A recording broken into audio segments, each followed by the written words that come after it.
अस्सलामुअलैकुम, वेलकम है आप सभी का इस नई वीडियो में। तो Jammu and Kashmir new reservation policy को लेके यहाँ पे एक बहुत बड़ी अपडेट निकल कर आई है, क्योंकि आप सभी जानते हैं कि सेंट्रल गवर्नमेंट ऑफ इंडिया की तरफ से कुछ साल पहले जम्मू कश्मीर की जो रिजर्वेशन पॉलिसी थी उसमें चेंज की गई थी। उसमें काफ़ी सारे अमेंडमेंट्स लाए गए थे, जिसमें ओपन मेरिट की रिजर्वेशन को घटा दिया गया था, यानी कि रिजर्वेशन को कम किया गया था। साथ में ST2 और उसके साथ साथ OBC के साथ साथ बाकी कुछ कैटेगरीज को ऐड करके इन दो कैटेगरीज की रिजर्वेशन को जो है वो इंक्रीज़ किया गया था।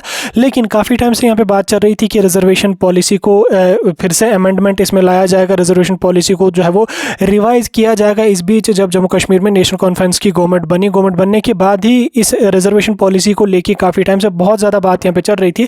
फिर उसके बाद यहाँ पे स्टेट UT गवर्नमेंट जो हमारी है, नेशनल कॉन्फ्रेंस की जो गवर्नमेंट है, यहाँ पे उन्होंने एक कमेटी भी इसके लिए बिठाई थी जो रिजर्वेशन पॉलिसी को लेके यहाँ पे डिसीजन ले लेंगे कि क्या कुछ स्टेप्स लेना यहाँ पे बेहतर होगा। अब उसी के हवाले से यहाँ पे ऑलमोस्ट रिपोर्ट फाइनलाइज होकर आई है। तो नई रिजर्वेशन पॉलिसी जो आने वाली है वो क्या रहेगी, कब तक उस चीज़ को इंप्लीमेंट किया जा सकता है, उसी के बारे में इस वीडियो में मैं आपके साथ डिटेल में बात करने वाला हूँ। ये वीडियो इंपॉर्टेंट रहेगा, इस वीडियो को एंड तक देख लेना, चैनल को भी सब्सक्राइब कर देना, व्हाट्सएप और टेलीग्राम ग्रुप ज्वाइन कर लेना, लिंक डिस्क्रिप्शन में आपको मिल जाएगी। तो चलिए वीडियो को शुरू कर ले। तो देख लेते हैं यहाँ पे जम्मू एंड कश्मीर की इस नई रिजर्वेशन पॉलिसी के बारे में। तो देखो, जो रिजर्वेशन कमेटी बैठी थी, जो यहाँ पे सब कमेटी बैठी थी रिजर्वेशन पॉलिसी को अमेंडमेंट करने के लिए, तो उनका यहाँ पे फाइनल डिसीजन जो है वो यहाँ पे आ चुका है। अब फाइनल डिसीजन जो है वो ये है कि जो रिजर्वेशन पॉलिसी जम्मू कश्मीर में हमारी चलती आ रही है, उसमें RBA जिसकी रिजर्वेशन पहले 10% थी, उस 10% रिजर्वेशन को घटा दिया जाएगा और उसमें यहाँ पे 7% की रिजर्वेशन RBA की कैंडिडेट्स को दी जाएगी। यानी कि 3% रिजर्वेशन जो RBA की है उसको कट किया जाएगा। वो 3% जो रिजर्वेशन है वो ओपन मेरिट के बच्चों को दी जाएगी।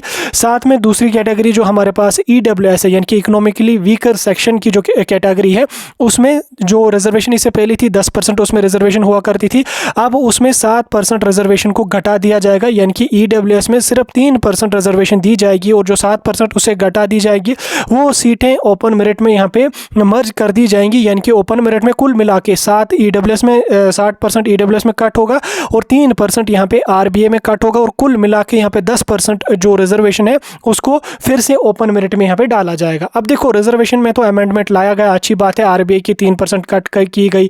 EWS को लेकर अगर हम बात करेंगे, जम्मू कश्मीर में बहुत ज़्यादा फ्रॉड चल रहा है EWS की, क्योंकि EWS की अगर हम बात करेंगे तो ये उनको मिलनी चाहिए जो इकोनॉमिकली वीकर सेक्शन से बिलोंग करते हैं। लेकिन अनफॉर्चुनेटली अगर आप खुद भी देखोगे अपने आस पड़ोस में भी जिन्होंने EWS बनाई है, तो वो किसी भी लिहाज से, किसी भी अंदाज से जो वो EWS कैटेगरी की क्राइटेरिया में बिल्कुल भी फॉलो नहीं कर रहे। तो इसका बहुत बड़ा एक फ्रॉड जम्मू कश्मीर में चल रहा था। और साथ में अगर आप देख लोगे भी कहीं पर, चाहे कोई एग्जाम हो, JK SSB का हो, JK PSC का हो, सेंट्रल लेवल का हो, सेंट्रल लेवल को छोड़ अगर हम अपने स्टेट लेवल के एग्जाम्स की बात करें या एडमिशन्स की बात करें, तो EWS का कट ऑफ बहुत कम हो जाता था। रिसेंटली जो JEE की पोस्टें SSB ने एडवर्टाइज करी थी, उसका एग्जाम भी कंडक्ट किया, उसका रिजल्ट भी आ गया। उस रिजल्ट में अगर हम देखेंगे, जहां ओपन मेरिट का लगभग 90-95 के आसपास कट ऑफ चला गया। RBA का ओपन मेरिट से कुछ 1 या 2 मार्क्स ज़्यादा से ज़्यादा 3 मार्क्स कम होता है, उतना ज़्यादा वेरिएशन RBA और ओपन मेरिट में आता नहीं है।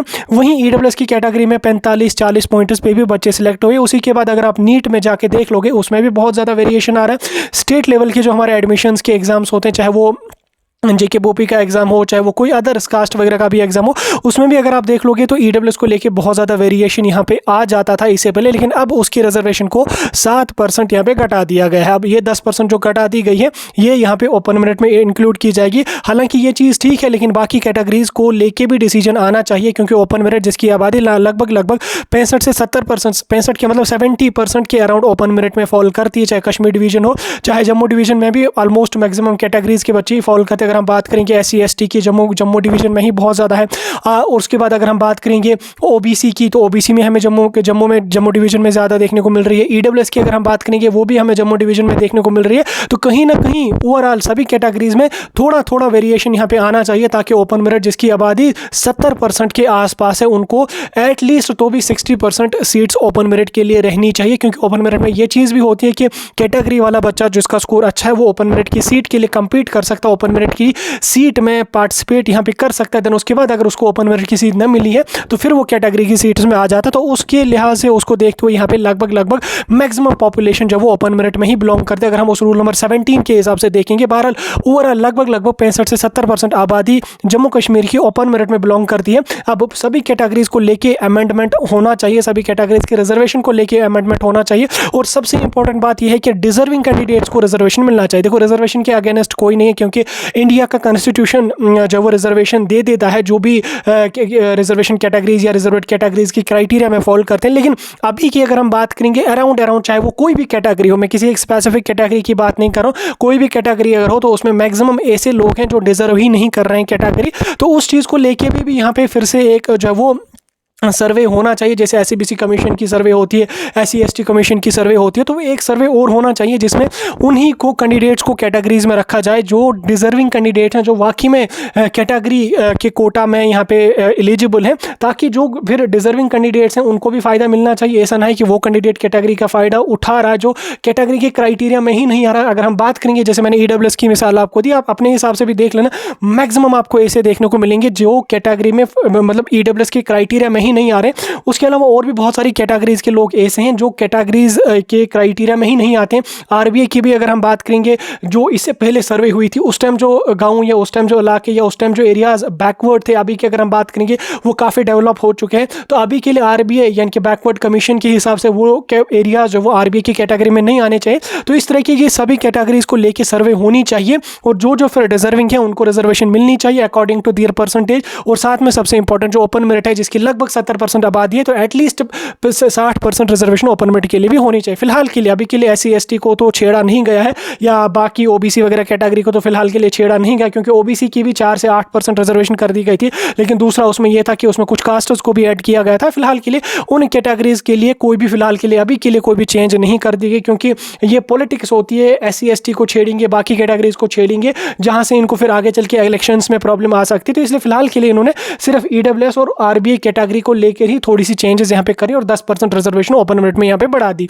ये कहीं ना कहीं ओपन मेरिट के बच्चों के लिए थोड़ी सी राहत की खबर है ही है, थोड़ी सी गुड न्यूज़ तो इसको हम मान के चल सकते हैं। लेकिन फिलहाल के लिए ऑफिशियली अभी इसको इंप्लीमेंट नहीं किया गया। अभी ये चीज़ें जो चीफ मिनिस्टर साहब हैं जम्मू कश्मीर के, उमर अब्दुल्ला साहब हैं, अभी उन्होंने इस चीज़ को अप्रूव करा है। अभी ये LG गवर्नर के पास जाएगी, LG गवर्नर इसको जो वो इशू करेंगे, then after that reservation policy को इंप्लीमेंट किया जा सकता है। अब इस चीज़ को करने में कितने महीने का टाइम लग सकता है ये तो हम नहीं बोलेंगे, ऑलमोस्ट आपको जल्दी ही इस चीज़ के रिगार्डिंग एक ऑफिशियल आर्डरनामा देखने को मिल सकता है। काफ़ी जल्दी ये चीज़ यहाँ पे इंप्लीमेंट हो जाएगी। अभी 2026 सेशन से आपको जब वो new reservation policy Jammu Kashmir में ऑफिशियली देखने को मिल सकती है। फिलहाल के लिए ये चीज़ पूरी तरह से अप्रूव हो चुकी है। जम्मू कश्मीर नेशनल कॉन्फ्रेंस के काफ़ी सारे जो पॉलिटिकल लीडर्स हैं या उनके ऑफिशियल ट्विटर हैंडल से भी ट्वीट किया गया इस चीज़ के रिगार्डिंग कि 10% रिजर्वेशन ओपन मेरिट को यहाँ पे फिर से दी जाएगी।